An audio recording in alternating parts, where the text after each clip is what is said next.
Hello, beautiful people. Welcome to yet another wonderful session of Career with Dev Dulal.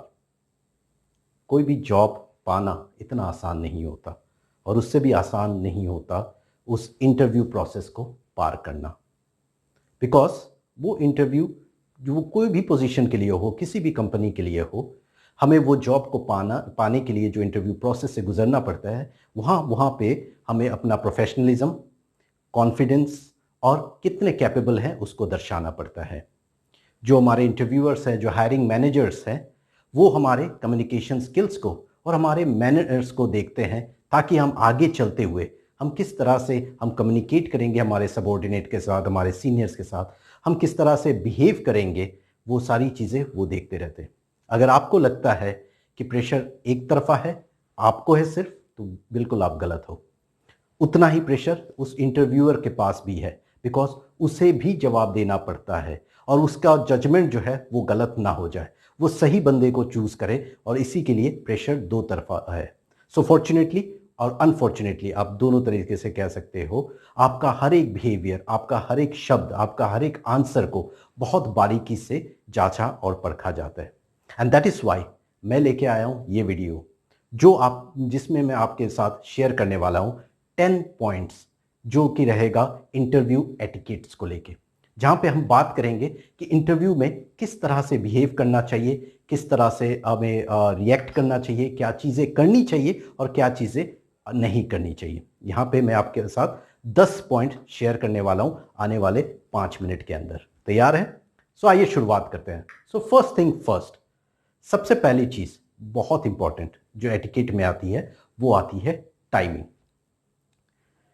एक चीज़ याद रखिएगा, हमारे देश में आप किसी के साथ भी बात करना चाहो, आप किसी को भी रास्ते में मिलते हो, वो हमेशा हरी में रहते हैं, हमेशा जो है बहुत तेज़ी में रहते हैं, क्योंकि वो लेट नहीं होना चाहते हैं। लेकिन फिर भी 90% ऑफ इंडियंस जो है वो कोई भी काम पे सही समय पे नहीं पहुंचते हैं।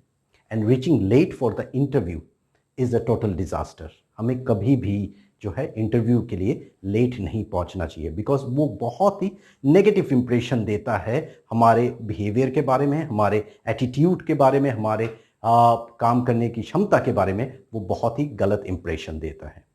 So that is why it is said कि हमें कभी भी कोई भी कारण हो, उसके लिए हमें कभी भी लेट इंटरव्यू के लिए नहीं पहुंचना चाहिए।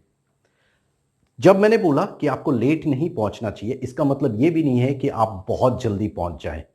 या that is also not good. Why? Because many a times आपके जो इंटरव्यूअर्स हैं, हो सकता है कि उनका कुछ काम बाकी हो, कुछ प्रिपरेशन बाकी हो। अगर आप बहुत जल्दी पहुंच जाते हो तो उनके ऊपर प्रेशर आ जाता है। कभी कभी वो स्लाइटली इरिटेट भी फील करते हैं कि कैंडिडेट्स ऑलरेडी आ चुके हैं और हमें इंटरव्यू लेना है। इसीलिए तो फिर कौन क्या समय होता है, सही समय होता है इंटरव्यू के लिए पहुंचने के लिए? The most appropriate time is just about reaching 15 minutes before the interview. आप वहाँ पे आराम से आप पहुँच जाए, अपना जो है आप बता दें, आप इन्फॉर्म कर दें कि आप पहुँच चुके हैं। आराम से आप अगर मेडिटेट करना चाहे, आप मेडिटेट कर ले, पानी पी ले, कंफर्टेबल हो जाए अपने आप को, and then you can always go for the interview. That was one. Second is आपका dressing sense. You have to dress to impress. आज जबकि बहुत सारे कॉरपोरेट सेक्टर्स में कोई स्ट्रिक्ट यूनिफॉर्म कल्चर नहीं रह गया है, बहुत ही ज़्यादा कैजुअल भी आ चुका है, लेकिन फिर भी आपको एक चीज़ याद रखना बहुत ज़रूरी है। आप एक इंटरव्यू के फेस करने जा रहे हो, आपको थोड़ा सा उसमें प्रयत्न करना पड़ेगा कि आप, भले ही आपका जो कंपनी है जिसके लिए आप जा रहे हो उसमें कोई इस तरह का यूनिफॉर्म कल्चर नहीं है, लेकिन क्योंकि आप इंटरव्यू के लिए जा रहे हो, थोड़ा सा आपको भले ही अच्छे से ड्रेसअप करके जाना बहुत ज़रूरी है। बहुत सारे कैंडिडेट्स जो हैं वो अनश्योर होते हैं, नर्वस होते हैं कि क्या पहनना चाहिए, क्या नहीं पहनना चाहिए, किस तरह का ड्रेसअप सही रहता है। इसलिए मैंने ये सोचा है कि मैं एक और वीडियो बनाऊंगा पूरे इंटरव्यू के ड्रेसअप को लेते हुए, जिसमें बोथ मैन एंड वुमेन दोनों के लिए मैं बातें करूंगा कि क्या किस तरह से पहनना चाहिए, क्या नहीं पहनना चाहिए, उसको लेके मैं बात करूंगा। लेकिन फिलहाल मैं इतना ही बता सकता हूं आपको कि आप को थोड़ा सा एफर्ट यहाँ पे लेना ही होगा, जो भी आप पहनने वाले हो, because it is very very important कि क्योंकि आप एक इंटरव्यू फेस करने जा रहे हो, you want to go head and break through, और आप वो जो जॉब है आप उसको पाना चाहते हो, and that is why it's important आप जो भी पहन रहे हो वो सही से आप पहन के जाओ। तीसरा चीज़ वो है हमारा mobile phone. Yes, it is very general and obvious etiquette है, लेकिन फिर भी आप सरप्राइज हो जाओगे ये जान के कि आज भी बहुत सारे कैंडिडेट्स जो हैं इसको इग्नोर कर जाते हैं। अगर इंटरव्यू के बीच में आपका फ़ोन कभी बज जाता है या फिर वो रिंग होता है, तो वो आपका बहुत ही जो है अनप्रोफेशनल बिहेवियर दर्शाता है। आपको इसके बारे में बहुत ही ज़्यादा इम्पॉर्टेंट है कि आप उसके लिए केयरफुल रहें और इस तरह का बिल्कुल भी ना हो। एक और बात मैं यहाँ पे बताना चाहूँगा, तो क्या इसके लिए मैं अपना फ़ोन को साइलेंट मोड में या फिर वाइब्रेशन मोड में रखूँ? जी नहीं। आइडियली यही कहा जाता है कि आप अपने जब भी आप इंटरव्यू रूम में जाने के लिए तैयार हो रहे हैं, उस समय आप अपने मोबाइल फ़ोन को या तो एयरप्लेन मोड में या स्विच ऑफ मोड में ही रखें। द रीज़न इज़ बिकॉज़ आप जिस इंटरव्यू केबिन में रहते हैं, वहाँ पे जितना वाइब्रेशन आपको सुनाई देता है, आपके इंटरव्यूअर को भी सुनाई देता है।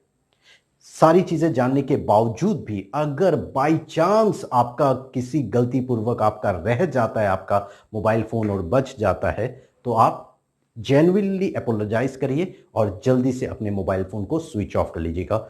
Don't pick up the mobile phone at that time. That is number 3। Number 4 is something to do with your handshake. Remember, आप कभी भी you should not be the first one to go ahead for an handshake, but you should be prepared. If at all आप जैसे ही आप room के अंदर enter करते हैं और आपको बैठने से पहले आपकी तरफ अगर हाथ बढ़ाया जाता है, तो आपको तैयार रहना पड़ेगा आप किस तरह से हैंडशेक करते हैं, बिकॉज आपका हैंडशेक जो है वो दर्शाता है कि आप किस तरह के पर्सनालिटी लेके चलते हैं।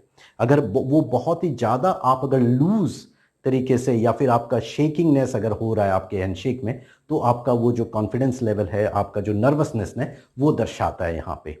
जबकि अगर आप उसी समय हैंडशेक के दौरान अगर आप बहुत ज़्यादा फर्मली अगर आप पकड़ लेते हो, तो अब वो आपका जो है आपका एटीट्यूड जो है वो बहुत ही रिजिड या ओवर पावरिंग जो है वो शो करता है। तो दोनों ही नहीं होना चाहिए, तो बीच में होना चाहिए जो कि आपका असर्टिवनेस कहा जाता है, उस तरीके का होना चाहिए जहाँ पे वो एक फर्म होना चाहिए और बहुत ज़्यादा देर तक आपको नहीं करना है। ये भी आपको याद रखना है, थोड़े ही टाइम बाद छोड़ देना है। हैंडशेक जो है वो हमारे 5वें नंबर के पोजीशन में जो आती है उसके साथ भी मिल जाता है, जो कि हमारा बॉडी लैंग्वेज है। इंटरव्यू रूम के दरवाजे से जिस तरह से आप एंटर होते हो, आपको आप अपने कोई भी ग्रीट करने से पहले ही आपका बॉडी लैंग्वेज जो है वो आपके बारे में बात करना स्टार्ट कर देता है।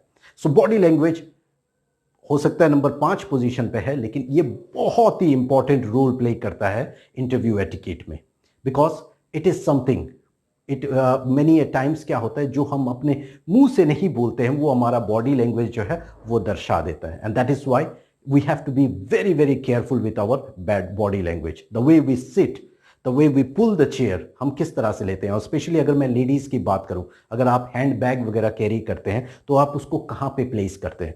आपके सामने अगर कोई मेज़ है, कोई टेबल है, उसके ऊपर नहीं रखना है। पास में बगल में अगर कोई कुर्सी लगी हुई है आप उसमें रख सकते हो, या फिर आप नीचे ज़मीन पे भी आप उसको रख सकते हो। That's very very important.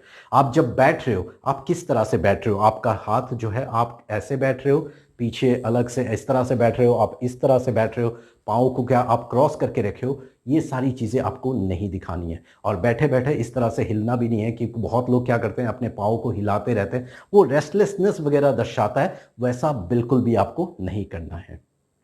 कुछ लोग ऐसे होते हैं कि इंटरव्यू रूम में पहुंच गए, कोई सवाल आया तो फिर वो कभी फैन की तरफ देख रहे हैं, कभी इस तरफ कोई एक्वेरियम लगा हुआ है तो उधर देख रहे हैं, कभी इधर देख रहे हैं। बिल्कुल भी नहीं करना है। आपको इंटरव्यू के समय चारों तरफ आपको देखते हुए नहीं रहना है।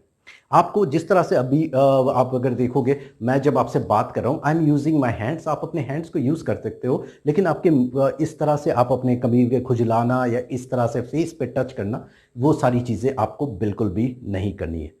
लेकिन एक चीज़ जो आपको करनी है वो है स्माइल। जब भी आप बात करो आई कांटेक्ट रखना, अगर एक इंटरव्यूअर है तो आप उनके साथ आई कांटेक्ट रखोगे, अगर 2-3 जना है तो इक्वली आप डिवाइड करके 2-3 जना के साथ आप अपना आई कांटेक्ट जो है वो बनाते हुए रखोगे, और साथ ही साथ आप जो है स्माइल करते हुए भी रहोगे, and that is also very very important. Body language का भी एक पार्ट आप कह सकते हो जो हमारा छठा पोजीशन में आता है, and that is our tone of voice. Many times ये मैटर नहीं करता कि हम क्या बोल रहे हैं, ये ज़्यादा मैटर कर जाता है कि हम किस टोन ऑफ वॉइस में बोल रहे हैं। सो हमारा टोन ऑफ वॉइस, हमारा पिच, हमारा जो इंटोनेशन है, वो सारी चीज़ें बहुत मैटर करता है कि हमारा आंसर जो है किस तरह से अडेप्ट किया जा रहा है। एंड दैट इज़ वाई आपको भी इसको प्रैक्टिस करना बहुत ज़रूरी है कि आप बहुत ज़्यादा लाउड नहीं हो रहे, लेकिन बहुत ही ज़्यादा आप स्लो वॉइस पे भी बात नहीं कर रहे, ताकि आप बहुत ही ज़्यादा लो या कॉन्फिडेंट नहीं है उस तरह से आप शो बिल्कुल ना करें। सातवां point is also very very important. Point number 7 is answering the questions. आप किस तरह से आंसर करते हैं। जरूरी नहीं है कि सारे सवालों का जवाब आपको पता हो। अगर आपको कोई चीज या फिर आपने उन्होंने जो सवाल आपसे पूछा, इंटरव्यूअर ने, आपने अच्छे से सुना नहीं या फिर आपको समझ नहीं आया, तो प्लीज हड़बड़ी में कोई भी जवाब मत दीजिएगा। You can always ask for clarification. आप उनसे भले ही पूछ सकते हो कि प्लीज आप फिर से आप रिपीट कर सकते हो, please I beg your pardon, can you just repeat the question, I did not gate. या सो ये बहुत ही ज़्यादा इंपॉर्टेंट रहता है आस्किंग फॉर क्लैरिफिकेशन। इससे इंटरव्यूअर नाराज नहीं होते। दूसरी चीज़, आप जो भी जवाब दो, आप ऑनेस्टली जवाब देना। ऐसा नहीं है कि आप उनको बस just because it is an interview you are lying. You should not lie over there in the interview. That's something which is very very important. एक और चीज़ बहुत इंपॉर्टेंट है, आप जब भी कोई आंसर दे रहे हैं, आप कोई भी सवाल का जवाब दे रहे हैं, एक चीज़ हमेशा याद रखिएगा, keeping in mind with the audience. आप किस तरह के ऑडियंस के साथ आप काम करने वाले हो, आपका कंपनी प्रोफाइल किस तरह का है, आप किस तरह का जॉब अपॉर्चुनिटी के लिए यहाँ पे आए हो, उसको अगर आप आपके आंसर्स में आप अगर रख सको तो वो बहुत ज़्यादा आपके लिए हेल्प रहेगा। एक चीज़ है, बहुत ज़्यादा जार्गन्स यूज़ मत करिएगा। क्लियर और कंसाइज लैंग्वेज को अगर आप यूज़ करते हो, जो कि बहुत ही ज़्यादा इंपॉर्टेंट है, बहुत ही स्लो है, जो सिंपल है, उसको अगर आप यूज़ करते हो तो इंटरव्यूअर्स को भी पसंद आता है और वो बहुत ज़्यादा अच्छा रहता है।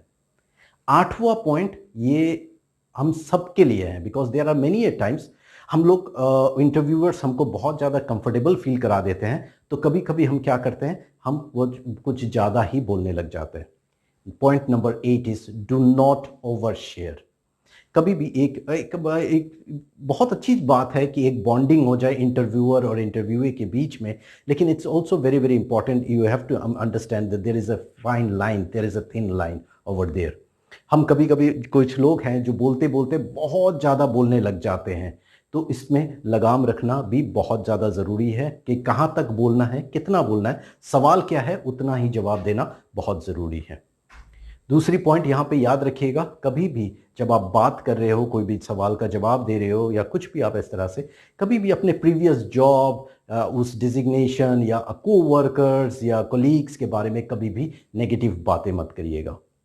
जब आप शेयर कर रहे हैं कुछ भी, अपना फैमिली, पर्सनल प्रॉब्लम, रिलेशनशिप्स और इन सब सारी चीज़ों को लेके भी कभी भी इंटरव्यू में बात बिल्कुल ना करिएगा।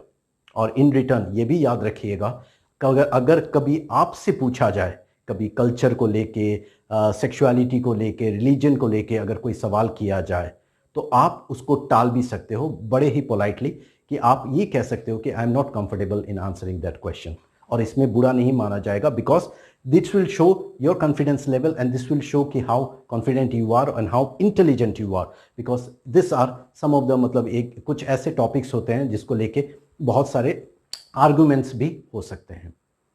Point number 9 is asking questions after the interview is over, almost at the end के टाइम पे अगर आप देखोगे, इंटरव्यूअर्स जो है वो मोस्टली आपसे पूछते हैं कि do you have any questions to ask, आपके पास कोई सवाल है हमसे पूछने के लिए। उस समय वो मौका कभी मत छोड़िएगा। कुछ लोग उसको टाल देते हैं, no no I don't have any questions, because you should always go with few questions in your mind, because when you don't ask a question, interviewer को ये लगता है या तो आपको इंटरेस्ट नहीं है या आपने कुछ पढ़ा ही नहीं है या फिर कुछ जानना नहीं चाहते हैं। आप इस तरह से नहीं पूछ सकते हैं कि सैलरी क्या होगा, ये सारी क्वेश्चन नहीं करके आप ये पूछ सकते हो कि what is my growth structure if I am appointed over here. आप मैं किस तरह से ग्रो करने वाला हूँ, यहाँ का कॉर्पोरेट कल्चर किस तरह का है, वो सारी चीज़ें जो है आप यहाँ पे पूछ सकते हो। So asking question is also very very important. After almost everything is over, point number 10 is very very important. 10वां जो पॉइंट है, it is showing the gratitude. There is a relation. It is not always कि मतलब आप अगर interview के लिए गए हैं, इधर you might not select the company और the company might not select you, but the relationship is always there. Person to person relation जो है वो हमेशा बने हुए रहना बहुत इंपॉर्टेंट है। आपका इंटरव्यू खत्म होने के बाद याद रखिएगा कि आप मेक श्योर करें कि आप थैंक करें इंटरव्यूअर को फॉर गिविंग देयर टाइम।